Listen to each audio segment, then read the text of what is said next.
Welcome to this week's tutorial on how to use Articulate Storyline. We're happy you've come back and are wanting to learn more about how to use Articulate Storyline. In our last tutorial, we had a discussion on Storyline 360's content library.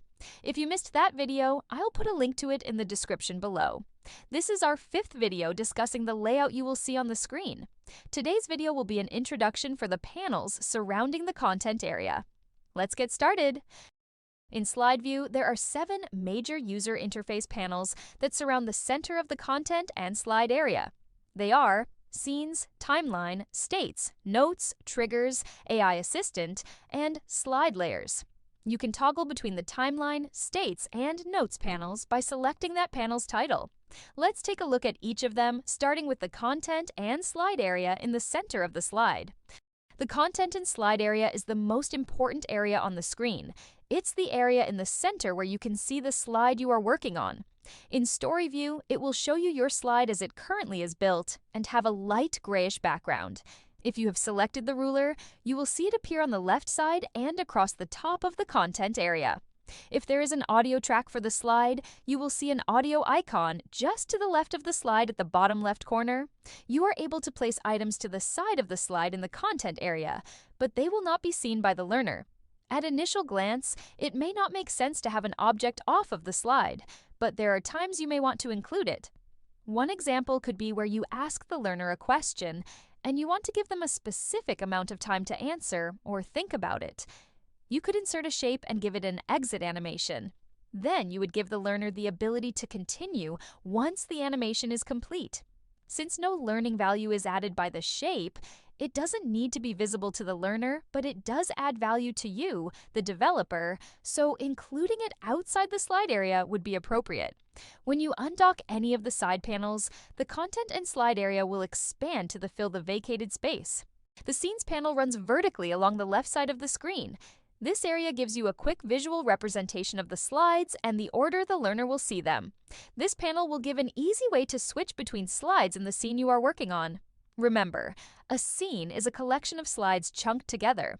Typically, developers will divide their courses into individual scenes, with each scene focusing on a single learning objective.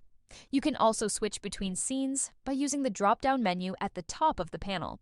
There are 3 panels across the bottom of the screen: Timeline, States, and Notes. We'll start with discussing the timeline. The timeline is a visual representation of the items that are tied to the slide, and it is divided into 2 major sections. The left side of the panel has a column of eyeballs, a column of lock checkboxes, and a column of item titles. And the right side shows when items will appear. Let's look at each of these items. The eyeballs are used to turn the visibility of that item on and off. When the eyeball is visible, that means that item will be seen. Even though we are using visual terms, the eyeball also affects the slide's audio tracks. If you turn off the eyeball for the audio track, the learner will not hear the track. This also applies to you, the developer. If the eyeball is turned off when you go to preview the slide, that item will not appear on the slide as programmed. So why would you turn something off and make it not visible? As you are working with a slide and its items, you will find that some items may be in front of the item that you are working on and completely covers it up from being seen. You will then turn the item off to allow you to see the desired item. What normally happens, though, is you will then forget to turn the items back on. Something will seem off.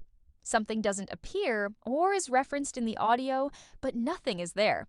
When this happens, go back to your timeline and verify everything is turned on. The second column is the locked column. Normally, everything is unlocked. This will allow you to edit the feature. You will be able to adjust its size and position on the slide, or change its entrance or exit animation, or change its placement on the timeline. But if you select the checkbox and lock it in place, you will lose all ability to work with that item. You won't even be able to select the item on the slide or in the timeline. The third column doesn't seem important, but it is extremely helpful to maintain your sanity, especially when you are trying to sync the component visually to the audio track. Storyline has a default naming system. It will use a generic term and number. The first item of that type will be given the number 1, the second item will be given the number 2, etc. So the timeline will end up being a list of text box 1, text box 2, picture 1, rectangle 1, etc. When you come back to the timeline the next day to continue programming the slide or debugging it, it will be difficult to know which item is which. Each time you insert a new item onto the slide, give it a name that makes sense to you and is easily identifiable, not only by you, but by someone in a couple of years who is trying to update your slide. For shapes, I use the name shape type of shape and what the shape is doing, i.e. shape, rectangle, timeline. For text boxes, I'll use text box and a couple keywords from the text, i.e. text box, timeline. You don't have to use this naming structure. Come up with something that makes sense to you and be consistent. At the very bottom of the left portion, you will see a triangle with a slider and then two triangles imposed in front of each other. You can use this slider to zoom in and out of the timeline. Zooming in or sliding the slider to the right will give you a more precise placement of when the item will appear or disappear, while zooming out will give you more of a bird's eye view. The right portion of the panel is the timeline itself. At the very top is the timing for the slide. It will be shown numerically in minutes and seconds. Then beneath the time will be tick marks to show the divisions of each seconds. Each item on the timeline will include a description of that item. Text boxes will include the words in the box, and pictures will show the image's file name. Even though there are these descriptions, it is still recommended to rename the item on the left side of the panel. The way you will know when something will be visible to the learner is the timeline will be gray for that item. If it is white, then it is not visible. Finally, the timeline will always expand to the longest item on the timeline or the last thing to disappear from the timeline. We are now going to look at an object's states and the slide's notes. States are merely minor variations of a specific object on the slide, and you adjust the overall appearance of that object based on the learner's interaction with it. There are 7 common states. They are normal, hidden, hover, down, visited, selected, and disabled. Let's look how to insert and edit an object's state. First, you will need to ensure the States panel is open and you have a Slides object selected. The States panel will be empty until you select an object. The first thing you will see at the top of the panel is an Edit States button and an Initial State drop-down menu. You will only have 2 options in the Initial States menu: normal and hidden. Hidden means that even though the object is visible on the timeline, when the slide's timeline starts, the object will not be visible to the learner. You might use this to create engagement with the learner by having him or her perform an activity. And when they complete the desired task, the state will change to normal and be visible to the learner. Since you can't specifically say when the action would be completed, you can't set the entrance or appearance at a specific point on the timeline. When you select the Edit States button, you will be able to add new states to the object or edit the existing states. When you select the new state icon, a pop-up window with a drop-down menu will appear. You can type in a custom name for the new state, or you can use the drop-down menu to add a pre-built state. The pre-built states will include the programming already assigned, along with the visual variations to distinguish them from each other. When you create a custom state, you will need to program the actions and visual variations yourself.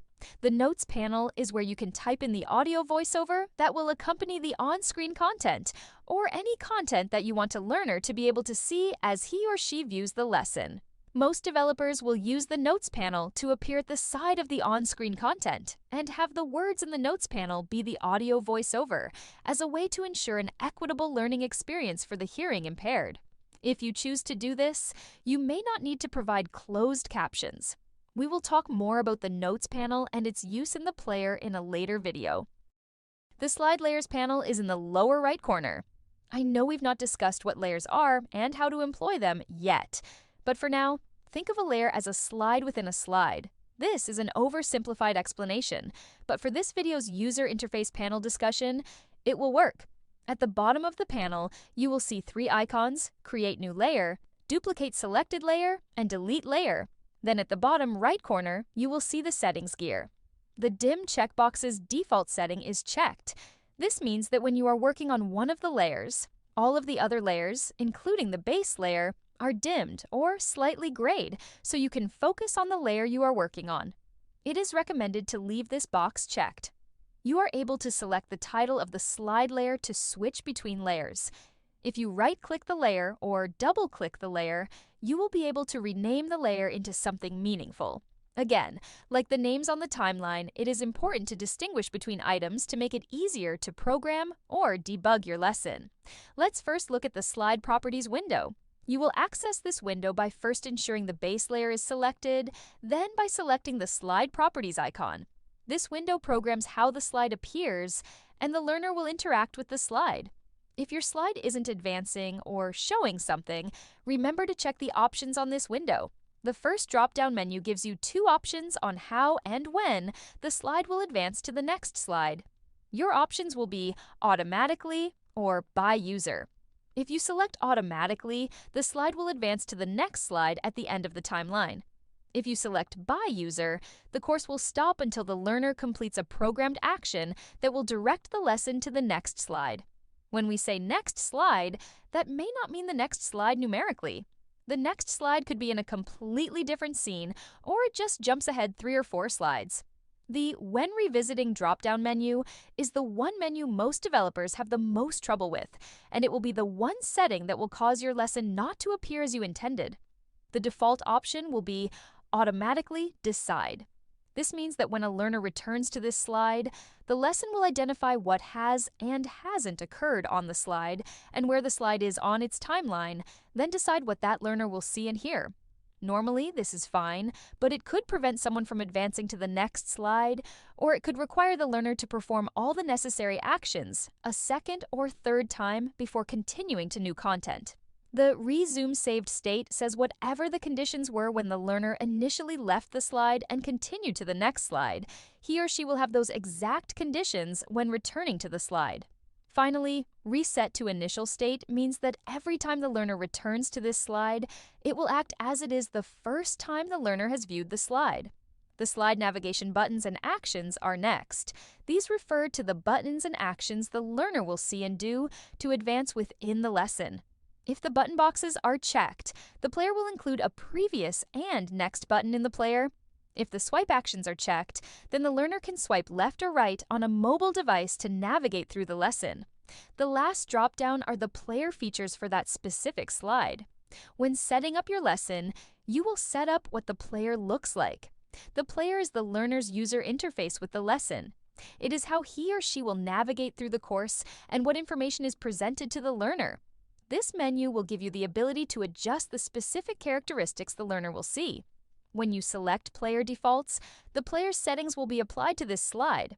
But when you select Custom for the selected slides, you will see more options to either add or remove from the player for that slide or slides.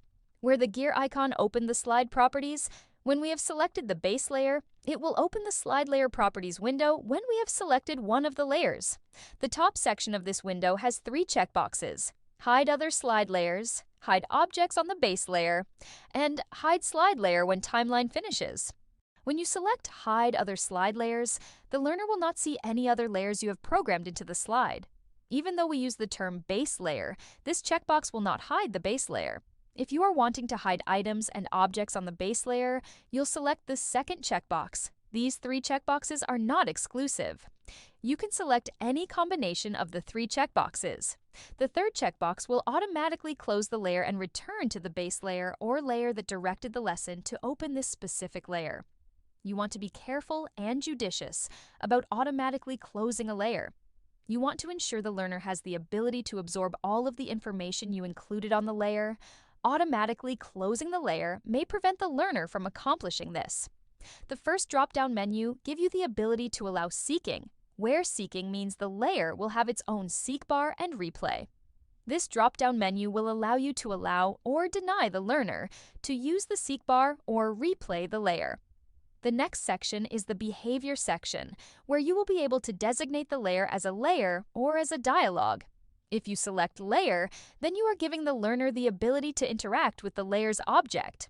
But if you designate it as a dialogue, then everything surrounding the material dims, and the learner will not have the ability to interact with the material, the label, and description.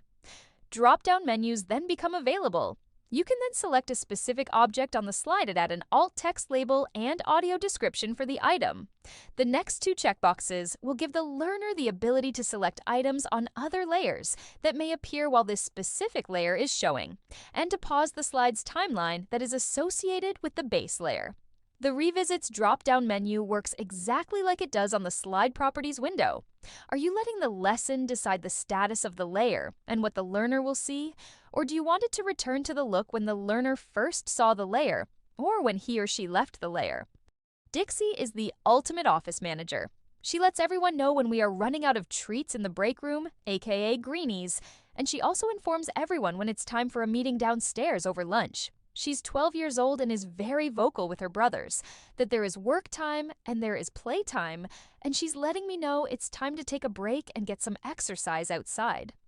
The next to last panel surrounding the content and slide area is the trigger panel. Triggers are used to create learner engagement, and what distinguishes a lesson built in storyline over a simple PowerPoint? The panel is divided into two sections. At the top, you will see a row of icons. From left to right, these icons are New Trigger, Edit Trigger, Copy Trigger, Paste Trigger, Delete Trigger, Move Trigger Up, and Move Trigger Down. At the far right, you will see another icon that looks like a folder with an X in brackets on the front. This is the Project Variables icon. We will discuss the usage of variables in a different video. Finally, you will see a checkbox with the word Group between the trigger icons and the variable icon. Selecting this checkbox will group all icons associated with a specific object together. The bottom portion of the panel shows the triggers that have been programmed for the slide. In this panel, you can see that the slide will automatically advance to the next slide. One thing to remember when reviewing your triggers is that the precedence is given to the first or top trigger in the list. After the lesson completes an object's activity in the first trigger, it will work its way down the object's list until all of that object's triggers have been completed. This is why you should keep the group checkbox checked. If you uncheck the group checkbox, it will be difficult to see what actions are tied to what object and see their associated priority of operation. In the upper right corner of the lower section, you will see something that looks like an hourglass made out of two triangles pointed toward each other. This button, or icon, will expand or collapse all of the triggers you've programmed into the slide. This is different from the down arrow on the left side of the panel next to the object's title. This down arrow will only collapse or expand the triggers associated with that object. Up to this point, we have said that the triggers get assigned to an object on the slide. This is not entirely correct. You can assign a trigger to the slide itself. As you can see that the trigger is assigned to slide 1.9, Triggers Panel, where 1.9 is the slide number and Triggers Panel is the slide's name. Another reason to ensure you rename everything in your slide's timeline is the name you are using for an object in the timeline will be used here in the Trigger Panel. Imagine how difficult it would be to try and know which trigger belongs to which object if everything is named Shape 1, Shape 2, etc. We won't go into discussing the actual programming triggers, but for now, know that when you select the new trigger icon, it will open the Trigger Wizard window, and you will use this window to actually program the trigger. We will discuss the use of this wizard in a different video. Instead of using the AI Assistant on the Home tab or the Insert tab, you can use the AI Assistant panel. The Trigger panel is divided into two tabs, the Slide tab and the AI Assistant tab. If you have the Slide tab selected, you will see the Trigger panel, but if you select the AI Assistant panel, you will be able to use the AI Assistant. Storyline's AI Assistant is generative AI similar to ChatGPT, Microsoft Copilot, or Google Gemini. You are able to enter a prompt, and Storyline will create a response that best fits your request. When you are in Slide View, Storyline's AI Assistant will give you 6 options to work with: Generate Image, Generate Quiz, Generate Question, Generate Summary, Generate Text-to-Speech, and Generate Sound Effect. Each of the items in the panel will be buttons you can select. When you select the Generate Image button, you will see a window where you can enter a description of the image you want, along with the illustration style and orientation. Similarly, when you select the Generate Quiz button, you will get a window that will allow you to select the slides to use when creating a quiz. The AI Assistant will review the material in the selected slides and create a quiz. The AI Assistant will then enter the quiz into the lesson. The Generate Question button works the same way. It will look at the slide or slides you have selected and create a single question based off of that information. The next button will generate a summary or review of the slide or slides you've selected. At the time of this video, the AI assistant can only recognize text-based information and will only create the desired quiz, question, or summary off of that text-based content. Whether you generate a sound effect or text-to-speech, the same window will appear, and you just need to select what type audio you are wanting to generate and insert. When you generate text-to-speech, you can have Storyline import the notes to create an audio narration, or you can type in the text-to-speech you want created. Now that we've introduced you to the user panels in the slide view, let's take a minute to see how the story view differs. The first thing you will notice is that there are fewer user interface panels surrounding the content area. They are Slide Triggers, AI Assistant, and Slide Properties. Remember from our first video on the Story View ribbon, we mentioned that the Story View looks at the entire course, not an individual slide. This concept then flows down to the panels and content area. In the content area, you will see all of the scenes that you've built. As you build your course, the slides and scenes will progress from the top of the screen to the bottom if the individual slide is programmed to go to the next slide or scene. However, if you haven't included the programming to go to the next slide or scene yet, or if the programming is built within a master slide, you will see the slides and scenes start to appear in a row horizontally across the top of the screen. As you can see here, all of our slides include programming that takes it to the next slide. At the top of each scene will be a down arrow.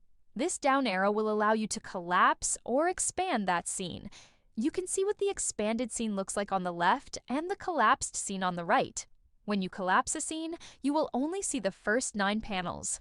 Even though the story view is designed to give you a bird's eye view of the lesson and scene, you can still use the Slide Triggers panel to program an individual slide. While the scene is expanded, you can single-click one of the slides, and the Slide Triggers panel will shift to show you the triggers associated with the slide. You can also open the Trigger Wizard to add a new trigger or edit an existing trigger without having to open that specific slide. The AI assistant works exactly the same way as it does if you had opened it in the ribbon or the panel in Slide View. Except here, you will only see 3 buttons to choose from: Generate Quiz, Generate Question, and Generate Summary. This panel works just like it did in Slide View. You will select one of the buttons, and the AI assistant will look at the entire course to generate the desired content. Finally, you have the Slide Properties panel. Here, you will be able to see the programming that is tied to the slide and player for that specific slide, and edit how the slide functions. Thank you for spending the last few minutes and for watching this week's video helping you to learn Articulate Storyline. We hope you found it useful and valuable. If you did, please like this video and subscribe to the channel. If there is something about Storyline you want to learn more about, please let us know in the comments. The Pug Grumble says, "Thank you and have a great day."